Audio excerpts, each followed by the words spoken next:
Hi, I'm Alison. If you haven't met me before, I am the owner and director of Mise, the Institute of Culinary Excellence. It was always my dream to have a culinary school, and my dream has been surpassed many, many times over the last 6 years. Our business is training apprentices, and we thought if you can't come to us, we'll come to you. So this is probably the first in the series of classes that we're going to do. Yeah, so what I'm going to try and do is just start you off with some basics. So let's go right to the beginning. So if you're a third year, you might want to just recap. If you're a second year, you're just like, yeah, I can do this anyway. But if you're a first year, it's probably going to be really good for you. And you're going to start practical classes here at some point. And when you do, you're going to have a little bit more information, and you're going to have a little bit more understanding of some of the terminology.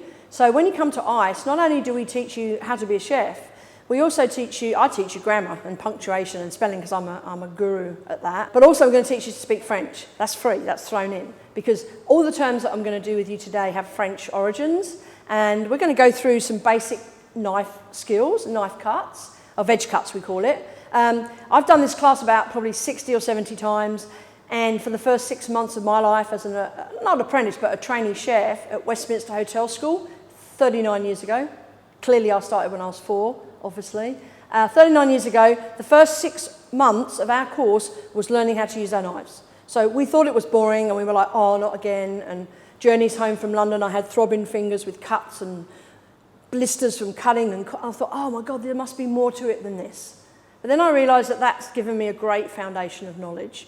So what we try to do at Mise is we go back to traditional roots. We teach modern, new wave, new fashion, in vogue, on trend, all that. But at the end of the day, we still go back to basics. So today's class is going to be cutting a julienne, and a jardinière, a macédoine, a brunoise, and some mirepoix. And I'm also going to show you how to blanch, as you say in Australia. I will do the Australian version with subtitles. Blanch, an Australian tomato.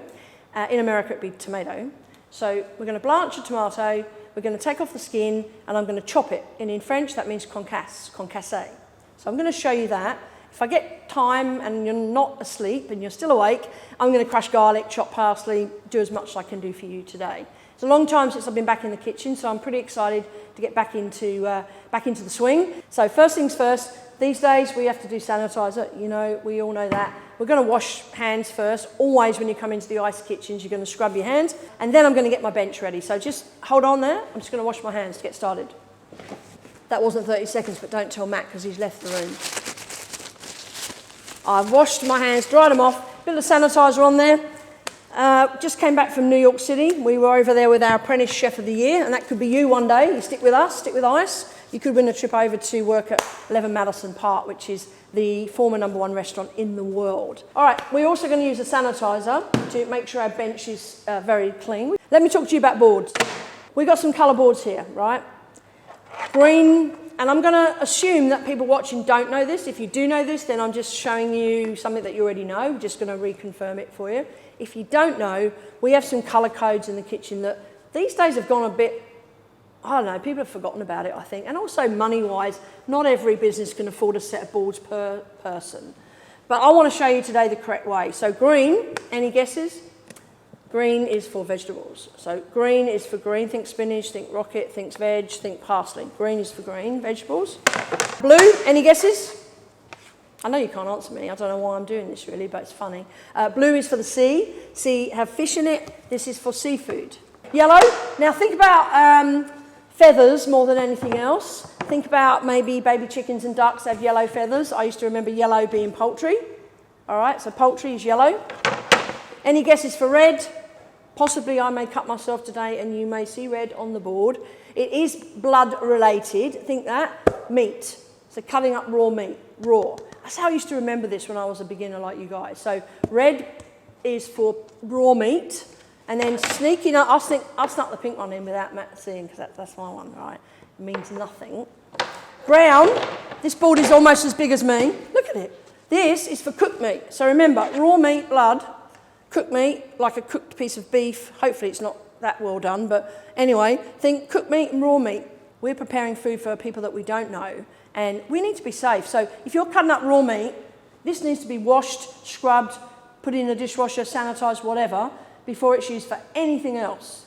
We try to say that once we use a red board, it's not used again. This is when the meat's cooked. Slice the meat, make your sandwich, all right? Slice your vegetables on your green. If you've got chicken, this is for raw chicken, this is for cooked. There is not a colour-coded ball for cooked poultry. You're going to use this baby for all cooked meat and protein products, all righty? And let me just pop those over there.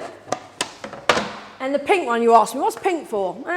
Pink's for me, because I have another name. I am known as a sassy chef in some corners of the world, and I was very pink.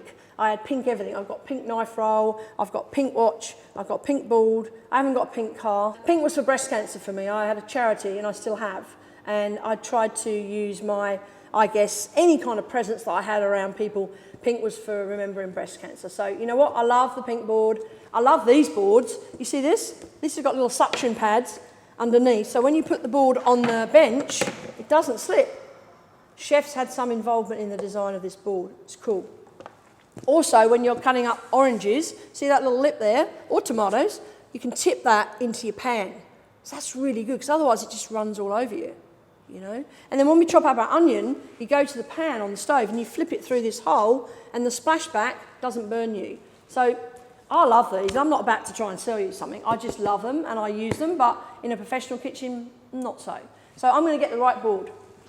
Okay, so we already know about the boards. I was taught as a chef at Westminster 39 years ago how to stand, how to have the correct posture, how to set up my board, how to set up my knives. I have my cloth on the right, I have my bin on the right. I'm OCD, but I was taught that. It was drilled into me.